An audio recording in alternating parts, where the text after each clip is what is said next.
everyone, welcome back to Adiga's Kennel YouTube channel.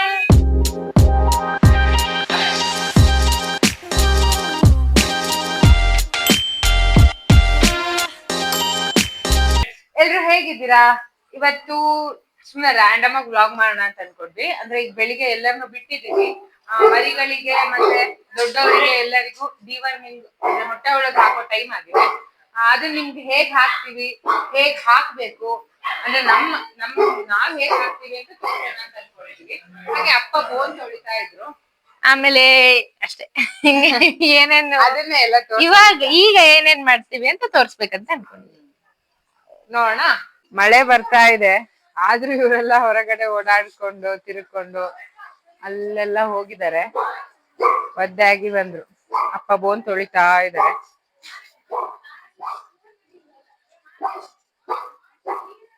ಇವ್ರಿಬ್ರನ್ ಬಿಡ್ಬೇಕು ಅಂದ್ರೆ ಇವಳು ನಾನು ನಿಮ್ಗೆ ಹೇಳಿದೀನಿ ಸುಮಾರು ಸತಿ. ಇವಳು ಹಂಗೆ ಬಿಟ್ರೆ ಬೋನಿಗೆ ಹೋಗಲ್ಲ, ಲೇಟ್ ಬೋನಿಗೆ ಹೋಗಲ್ಲ. ಅದಕ್ಕೆ ಅವಳನ್ನ ಫಸ್ಟಿಗೆ ಬಿಡಲ್ಲ, ಆಮೇಲೆ ಬಿಡೋದು. ಎಲ್ಲ ಬೋನು ಅಂದ್ರೆ ವಾರದಲ್ಲಿ ಒಂದ್ 2 ಸತಿ 3 ಸತಿನಾರು ತೊಳಿಬೇಕಾಗತ್ತೆ. ಅದು ಮಳೆಗಾಲದಲ್ಲಿ ಜಾಸ್ತಿನೇ ಆಗತ್ತೆ.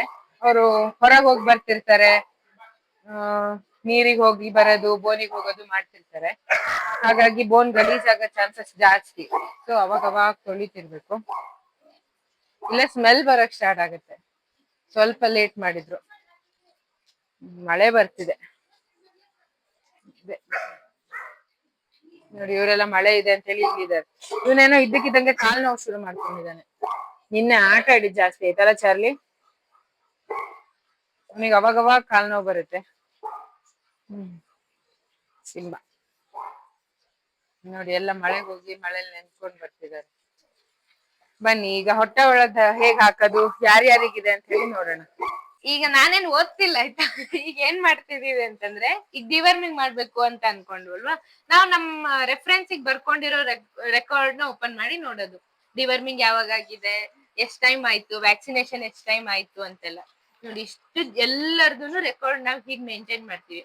ಈಗ ಡಿವರ್ಮಿಂಗ್ ಅಂದ್ರೆ ಡಿ ಅಂತ ಹಾಕಿರ್ತೀವಿ, ವ್ಯಾಕ್ಸಿನೇಷನ್ ಅಂದ್ರೆ ವಿ ಅಂತ ಹಾಕಿರ್ತೀವಿ. ನೆಕ್ಸ್ಟ್ ಗಾರ್ಡ್ ಅಂದ್ರೆ ಈ ಸ್ಕಿನ್ ರಿಲೇಟೆಡ್ ಎಲ್ಲ ನೆಕ್ಸ್ಟ್ ಗಾರ್ಡ್ ಯೂಸ್ ಮಾಡ್ತೀವಿ ನಾವು. ರೇಬಿಸ್ ಆದ್ರೆ ನೆಕ್ಸ್ಟ್ ಗಾರ್ಡ್ ನ ಟಿಕ್ಸಿಗೂ ಯೂಸ್ ಮಾಡ್ಬೋದು. ಅದು ಅದರಿಂದ ಒಳ್ಳೆ ರಿಸಲ್ಟ್ ಇದೆ. ಅವ್ರ ಡೇಟ್ ಆಫ್ ಬರ್ತ್ ಕೂಡ ನಾವ್ ಇಲ್ಲಿ ಮೆನ್ಷನ್ ಮಾಡಿರ್ತೀವಿ. ಅಂದ್ರೆ ಅವ್ರಿಗೆ ಏಜ್ ಎಷ್ಟಾಯ್ತು ಎಲ್ಲ ನಮಗ್ ನೀಟಾಗಿ ಗೊತ್ತಾಗ್ತಾ ಬರುತ್ತೆ. ಅಷ್ಟು ಜನದ್ದು ರೆಕಾರ್ಡ್ ಇಲ್ಲಿ ಮೆನ್ಷನ್ ಆಗಿರುತ್ತೆ. ಅಂದ್ರೆ ನಮ್ಗೆ ಇವಾಗ ನೆಕ್ಸ್ಟ್ ಯಾವಾಗ ಹಾಕ್ಬೇಕು, ಒಂದ್ಸತಿ ಬುಕ್ ನೋಡಿದ್ರೆ ಅಂದ್ರೆ ಸೆಪರೇಟ್ ಅವ್ರದೇ ಹೆಲ್ತ್ ರೆಕಾರ್ಡ್ ಅಂತ ಹೇಳಿ ಒಂದ್ ಬುಕ್ ಇದೆ. ಇದು ಒಂದ್ ಎಕ್ಸ್ಟ್ರಾ ತಕ್ಷಣ ಎಲ್ಲರಿಗೂ ಸಿಕ್ಬಿಡುತ್ತೆ ಯಾರ್ಯಾರು ಏನೇನು ಅಂತ. ಇಷ್ಟ ಆಯ್ತು. ಈಗ ಡಿವರ್ಮಿಂಗ್ ಯಾರ್ಯಾರ್ದಾಗಿಲ್ಲ ನೋಡ್ಬೇಕು, ಅವ್ರು ನೋಡ್ಬಿಟ್ಟು ಯಾರ್ಯಾರ್ದಾಯ್ತು ಅಂತ. ಯಾರ್ಲಿಗೆ ಹೊಟ್ಟೆ ಒಳದ್ ಹಾಕ್ತಿದ್ಯಾ? ಯಾವ ಮಾತ್ರೆ ಹಾಕ್ಬೇಕಪ್ಪ ಹೊಟ್ಟೆ ಒಳದು? ಎಲ್ಲರಿಗೂ ಸುಮಾರು ಜನ ಗೊತ್ತಿರಲ್ಲ. ಅಂದ್ರೆ ನಾವ್ ಯಾವ್ದು ಹಾಕ್ತಿದೀವಿ ಅಂತ ಹೇಳಿ ರೆಫರೆನ್ಸ್ ಹೇಳ್ತಿರೋದು. ಯಾವ್ದು ಹಾಕಿದ್ರೆ ಒಳ್ಳೇದು? ಈಗ ಆಕ್ಚುಲಿ ಕಿವೋಫ್ ಪ್ಲಸ್ ಅಂತ ಹಾಕಿರ್ತೀರಾ, ಅದು 10 kg ಬಾಡಿ ವೇಟ್ ಇದೆ. ಒಂದು 28 30 kg ಇರುತ್ತೆ. ಅದು 28 kg ಹಾಕಿದ್ದೀವಿ.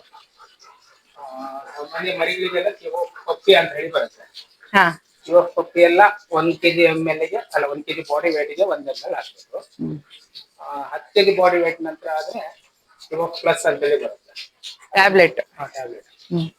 ಅದನ್ನ 10 kg ಬಾಡಿ ವೇಟ್ ಗೆ 1, 20 kg ಆದ್ರೆ 2, 30 kg ಆದ್ರೆ 3. 30 kg ನಂತರ ಆದ್ರೆ ಎಕ್ಸೆಲ್ ಅಂತ ಹೇಳಿ ಒಂದು ಮಾತ್ರೆ ಬರುತ್ತೆ. ಕಿವೋಫ್ ಬರುತ್ತೆ, ಬೇರೆನೂ ಬರುತ್ತೆ.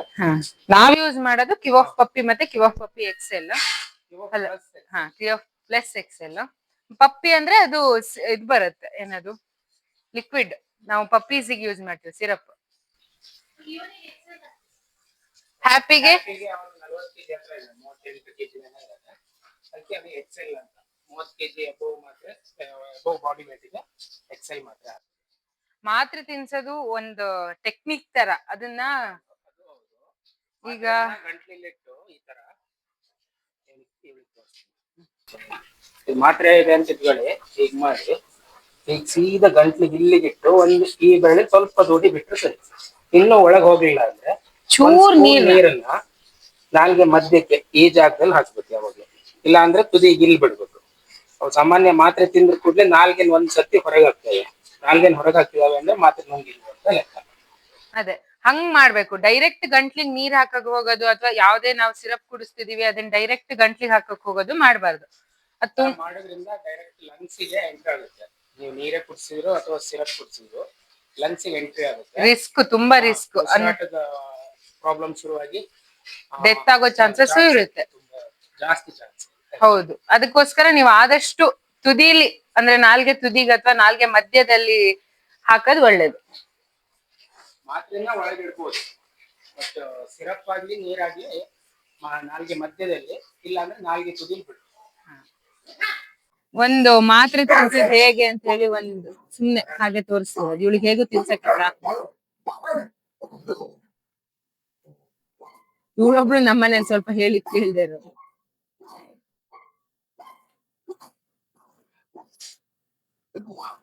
ಇಷ್ಟ ಮಾಡಿದ್ರೆ ಸರಿ, ಅವ್ರು ನುಂಗಿಬಿಡು. ಹಾಗೆ ನೀವು ಜಾಸ್ತಿ ಅವಕ್ಕೆ ಪ್ರೆಷರ್ ಕೊಟ್ಟು ಗಂಟ್ಲು ಹಿಡ್ಕೊಂಡೆಲ್ಲ ಮಾಡಿದ್ರೆ ಅವಕ್ಕೂ ಒಂದ್ ಸ್ವಲ್ಪ ಟೆನ್ಷನ್ ಆಗಿ ನೆಕ್ಸ್ಟ್ ಇಂದ ಮಾತ್ರೆ ತಿನ್ನಕ್ಕೆ ರಗಳೆ ಮಾಡ್ತಾರೆ. ಆರಾಮಾಗಿ ತಿನ್ಸಿ, ಅವರು ಇಷ್ಟಪಡ್ತಾರೆ. ಕೆಲವೊಬ್ರು ಅಂತೂ ಈ ಡಾಗ್ ಫುಡ್ ಹಿಡ್ಕೊಂಡು ಅದನ್ನ ಕೊಟ್ರು ಇಷ್ಟಪಟ್ಟು ತಿಂತಾರೆ. ಈಗ ಝೂಬಿಗೆ ಎಕ್ಸೆಲ್ ಹಾಕ್ತೀಯಾ? ಹಾ, ಎಕ್ಸೆಲ್.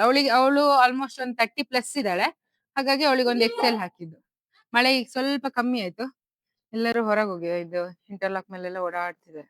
ಆಮೇಲೆ ವ್ಯಾಕ್ಸಿನ್ ಮಾಡ್ಬೇಕಾದ್ರೆ ತುಂಬಾ ಪ್ರೆಷರ್ ಕೊಟ್ಟು ವ್ಯಾಕ್ಸಿನ್ ಮಾಡ್ಬೇಕು. ಹೌದು, ಅವಕ್ಕೂ ಒಂಥರ. ಮುನ್ನಿ ಬಾಯಿಲಿ, ಮುನ್ನಿ ಬಾಯಿಲಿ, ಮುನ್ನಮ್ಮ. ನಮ್ ಚಾರ್ಲಿಗೆ ಒಂದ್ ಕಾಲ್ ನೋವಾಗಿದೆ. ಅವನು ಆದ್ರೂ ಓಡೋದು ಆಡೋದು ಕಮ್ಮಿ ಮಾಡ್ತಿಲ್ಲ. ಅವನಿಗೆ ಏನೇನ್ ಮಾಡ್ಬೇಕು ಅದೆಲ್ಲ ಮಾಡ್ತಾನೆ.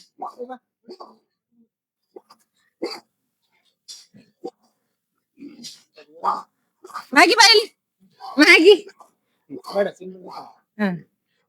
ಸಪೋಸ್ ವ್ಯಾಕ್ಸಿನ್ ಆಗ್ತಿದೆ ಅಂತ ಡಾಕ್ಟ್ರು ವ್ಯಾಕ್ಸಿನ್ ಮಾಡ್ತಾರೆ. ಸಣ್ಣ ಮರಿ ಇದ್ದಲ್ಲಿಂದ ಯಾವ ತರ ಮಾಡ್ಬೇಕು ಅಂದ್ರೆ, ಒಬ್ರು ಡಾಕ್ಟ್ರು ವ್ಯಾಕ್ಸಿನ್ ಮಾಡ್ಬೇಕು ಈ ತರ ಮಾಡ್ತಾರೆ. ಅವಕ್ಕೆ ಇಷ್ಟ ಅಂದ್ರೆ ತುಂಬಾ ಇಷ್ಟ ಪಡೋ ಜಾಗ ಇಲ್ಲಿ ತೋರಿಸೋದನ್ನ ಇಷ್ಟಪಡ್ತಾರೆ. ಮತ್ತೆ ಇಲ್ಲಿ ಆ ತರ ಮಾಡ್ಬೇಕು. ಕೆಲವ್ರು ಏನ್ ಮಾಡ್ತಾರೆ ಅಂದ್ರೆ ಬಾಯಿ ಕಟ್ಟಿ ಇಲ್ಲಿ ಬಟ್ಟಿ ಈ ತರ ಹಿಡಿದು ಹಿಂಸೆ ಮಾಡಿಬಿಡ್ತಾರೆ. ಆ ಹಿಂಸೆ ಮಾಡ್ಬೇಕಾದ್ರೆ ಅವು ಅಗ್ರೆಷನ್ ಜಾಸ್ತಿ ಆಗ್ತಾವಳು. ನೆಕ್ಸ್ಟ್ ದೊಡ್ಡ ಆದ್ಮೇಲೆ ಏನಾಗುತ್ತೆ ಅಂದ್ರೆ ವ್ಯಾಕ್ಸಿನ್ ಮಾಡ್ಬೇಕಾದ್ರೆ ಏನೋ ತೊಂದರೆ ಆಗ್ತಿದೆ ನಮ್ಗೆ, ಅವು ಇಷ್ಟನೇ ಪಡಲ್ಲ. ಅದೊಂದ್ ವಿಷಯನ ಒಂದ್ ಸ್ವಲ್ಪ ಇಗ್ನೋರ್ ಮಾಡಕ್ ಸ್ಟಾರ್ಟ್ ಮಾಡ್ತೇವೆ, ಒಂದ್ ಸ್ವಲ್ಪ ಅಗ್ರೆಸಿವ್ ಆಗಿ. ಗೊತ್ತಾಗಲ್ಲ. ಒಬ್ರು ಆರಾಮಾಗಿ ಮರಿ ಇದ್ದವಾಗಿಂದನೂ ಅಷ್ಟೇ ಈ ತರ ಮಾಡ್ತಿದ್ರು ಸರಿ. ಹಿಂದ್ಗಡೆಯಿಂದ ಡಾಕ್ಟರ್ ಇಂಜೆಕ್ಷನ್ ಕೊಡ್ತಾರೆ, ಏನು ತೊಂದರೆ ಆಗ್ತದೆ. ಹೌದು, ಸುಮ್ನೆ ಅವಕ್ಕೂ ಹಿಂಸೆ ಮಾಡೋದ್ರಿಂದ ಅವು ತುಂಬಾ ಅಗ್ರೆಸಿವ್ ಆಗ್ತವೆ. ನೆಕ್ಸ್ಟ್ ಇಬ್ರೇ ಸಾಕು,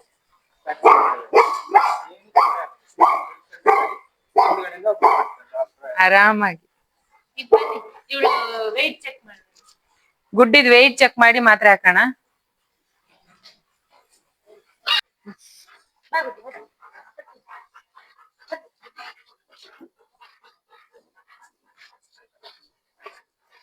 ಎಷ್ಟ್ ಕೆಜಿ ಇದ್ದಾಳೆ ಗುಡ್ಡಿ? ಗುಡ್ಡಿ 13.5 kg ಇದ್ದಾಳೆ. ಸೊ ಅವಳಿಗೆ ಒಂದ್ ಮಾತ್ರೆ, 1.25 ಮಾತ್ರೆ, 1.25 ಮಾತ್ರೆ ಬೇಕು.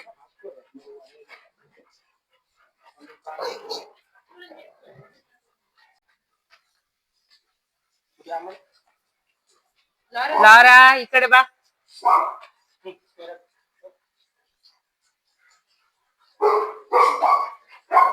ಒಂದೊಂದ್ಸತಿ ಹಿಂಗಿದ್ದವ್ರು ಕೆಲವೊಬ್ರು ಇರ್ತಾರೆ ನೋಡಿ, ಅಲ್ಲಿ ಮಾತ್ರ ಹೊರಗ್ ಬಂತು. ಸ್ವಲ್ಪ ಇಂಥವ್ರಿಗೆಲ್ಲ ಚೂರು ನೋಡಿ ಚೆನ್ನಾಗ್ ಮಾಡಿ ಗಂಟ್ಲಿಗೆ ಹಾಕ್ಬೇಕು.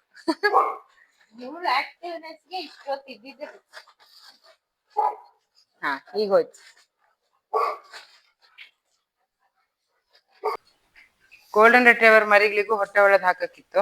1.5 kg ಇದೆ. ಇದು ನಾವು ಇದ್ ಮನೆಗ್ ಬಂದು ಆಲ್ಮೋಸ್ಟ್ 1 ವಾರ ಆಯ್ತಾ? 1 ವಾರ ಆಯ್ತು. ಅಂದ್ರೆ ನಾವು ಬೇರೆ ಕಡೆಯಿಂದ ತಗೊಂಡಿರೋದು. ಇದು ಅಷ್ಟು 4 ಮರಿಗಳಿದಾವೆ. 1.5 kg ಇದೆ. ಈಗ ಹೇಗ್ ಹಾಕ್ಬೇಕು ಹೇಳಿ ಮರಿಗಳಿಗೆ? 1.5 kg ಇದೆ ಅಂದ್ರೆ 1.5 ml ಹಾಕ್ಬೇಕು.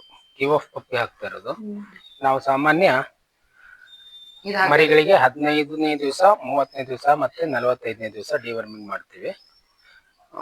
ಆಮೇಲಿಂದ 1 ತಿಂಗಳಿಗೆ ಮಾಡ್ತೀವಿ. ಅಲ್ಲ, ಇನ್ ಕೆಲವ್ರು ಯಾವ ತರ ಅಂದ್ರೆ 20-25 ದಿನ 30 ದಿನದವರೆಗೂ ವೆಯ್ಟ್ ಮಾಡಿ ಮಾಡ್ತಾರೆ. ಬಟ್ ನಮ್ಮ ಮೆಥಡ್ ಅಂದ್ರೆ 15, 30, 45. ಮರಿ ಗಲೀಜಾಗಿ ಮಳೆ ನೀರಲ್ಲೆಲ್ಲ ಆಟ ಅವರದ್ದು. ಈಗ 1.5 ml ಇದಕ್ಕೆ ಹಾಕ್ತಿದೀವಿ. ಅದೇ ಅವಕ್ ಬಾಡಿ ವೆಯ್ಟ್ ನೋಡಿ ಎಷ್ಟಿದಾವೆ ಅನ್ನೋದ್ರ ಮೇಲೆ ಹಾಕೋದು. ಇಷ್ಟ ಆಗಲ್ಲ ಮರಿಗಳಿಗೆ, ಇದಂತೂ ಚೂರು ಇಷ್ಟ ಆಗಲ್ಲ. ಇದು ಅಷ್ಟೇ, ನೀವು ಆದಷ್ಟು ನೋಡಿ ಮಾಡಿ ಹಾಕ್ಬೇಕು. ಡೈರೆಕ್ಟ್ ಗಂಟ್ಲಿಗೆ ಹಾಕೋದ್ರಿಂದ ಒಂದೊಂದ್ಸತಿ ಅವಾಗ್ಲೇ ಹೇಳ್ದಂಗೆ ಲಂಗ್ಸಿಗೆ ಹೋಗೋ ಚಾನ್ಸಸ್ ಇರುತ್ತೆ. ನೆಕ್ಸ್ಟ್ ಒಬ್ರು ನೋಡೋಣ. ಇವನ್ 2ನೇವನೀಗ. ಇವನ್ 1,800 ಇದ್ದಾನೆ. ಅಂದ್ರೆ 1 ml 1.8 ml ಹಾಕ್ಬೇಕು. ನೋಡಿ ಇಲ್ಲಿ ಅವ್ರಿಗೆ ಫುಲ್ ಬಿಸಿ ಕೆಲ್ಸ.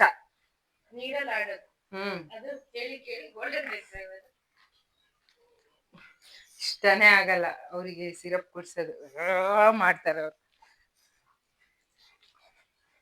ಎಲ್ಲ ನಡೀರಿ, ಬನ್ನಿ ಹೋಗಿ. ಸಿಂಬಾ ಹೋಗಿ ಬನ್ನಿ. ಸಿಂಬಾ ಬಾ. ಚಾರ್ಲಿ ಬಾ. ಮುನ್ನಿ ಬಾ. ಮುನ್ನಿ ಲಾರ ಹೋಗು. ಬಾ ಮುನ್ನಿ ಬಾ. ಚಾರ್ಲಿ ಬಾ. ಚಾರ್ಲಿ ಅಂದ್ರೆ ಮರಿಯಿಂದಾನೇ ಹೀಗೆ ಅಭ್ಯಾಸ ಮಾಡ್ಸಿದ್ರೆ ಬೋನಿಗೆ ಹೋಗ್ತಾ ಏನಾರು ಟ್ರೀಟ್ ಕೊಡೋದು. ಅಂದ್ರೆ ಒಟ್ಟು ಫುಡ್ ಆಗುತ್ತೆ, ಸ್ಟಿಕ್ ಕೊಡೋದ್ ಬೇಡ, ಇದನ್ನೇ ಕೊಡ್ಬೋದು ಆರಾಮಾಗಿ. ಹಿಂಗ ಒಂದ್ ಚೂರ್ ಹಾಕಿದ್ರೆ ನೆಕ್ಸ್ಟ್ ಇಂದ ಅವ್ರಿಗೆ ಬೋನಿಗೆ ಹೋಗಿ ಅಂದ ತಕ್ಷಣ ಡೈರೆಕ್ಟ್ ಅವರೇ ಹೋಗ್ಬಿಡ್ತಾರೆ. ಬರಕ್ ಚಾರ್ಲಿ, ನೀ ಬೋನಿಗೆ ಬಂದಿದ್ದು. ಅವ್ನ್ ಚಾರ್ಲಿದು ಅಲ್ಲಿದೆ ಬೋನು, ಅವ್ನ್ ಈ ಬೋನು ಅವ್ನ್ ಇದಕ್ಕೆ ತಗೊಂಡಿರ್ತಾನೆ. ಅವಾಗ ಇಲ್ಲಿಗೆ ಬರೋದು.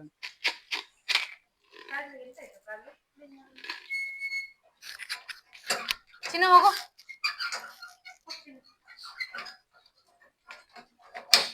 ಹೋಗು. ಹೋಗು.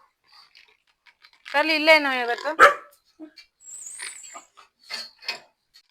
ಇಲ್ಲಿ ಮುನ್ನಿ ಜೊತೆ ಹೋಗ್ಬೇಕಿತ್ತು ಚಾರ್ಲಿ. ಮುನ್ನಿನ್ ಬಿಟ್ಟು ಅಲ್ಲಿ ಹೋಗಿದ್ದಾನೆ.